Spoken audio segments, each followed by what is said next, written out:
পারস্য উপসাগর এবং ওমান সাগরের নিরাপত্তার সাথে আমেরিকার কোনো সম্পর্ক নেই, এমনটি জানিয়েছেন ইরানের সামরিক বাহিনীর মুখপাত্র ব্রিগেডিয়ার জেনারেল আবুল ফজর শেকারচি। পারস্য উপসাগর এবং হরমুজ প্রণালীর দিয়ে চলাচলকারী বাণিজ্যিক জাহাজের নিরাপত্তার জন্য সেনা মোতায়েন করবে আমেরিকা।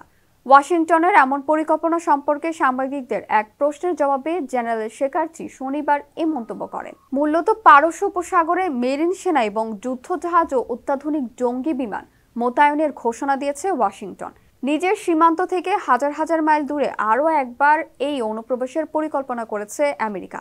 তারা মূলত ইরানকে মোকাবিলার জন্য এই পরিকল্পনার কথা ঘোষণা করেছে। তবে ইরানও বারবার বলে আসছে পারস্য উপসাগরে কৌশলগত পানিসীমায় ইরান বিদেশি সেনা উপস্থিতি কোনোভাবেই মেনে নেবে না।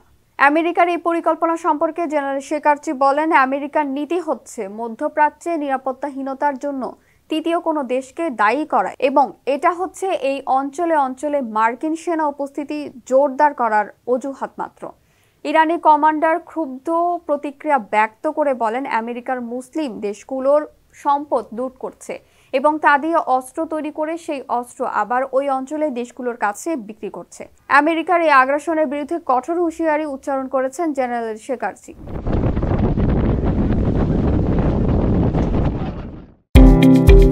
চাল ডাল থেকে শুরু করে বাংলাদেশি শাকসবজি ও মিঠা পানির মাছ সবই মিলছে আল বারাকা হাইপার মার্কেটে।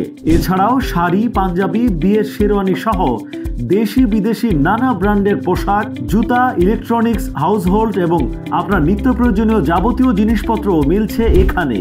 সাশ্রয়ী মূল্যে ভালো পণ্য কিনতে যোগাযোগ করুন স্ক্রিনে দেয়া নাম্বারে। আল বারাকা হাইপার মার্কেট, বিদেশের মাটিতে স্বদেশি পণ্যের সমাহার।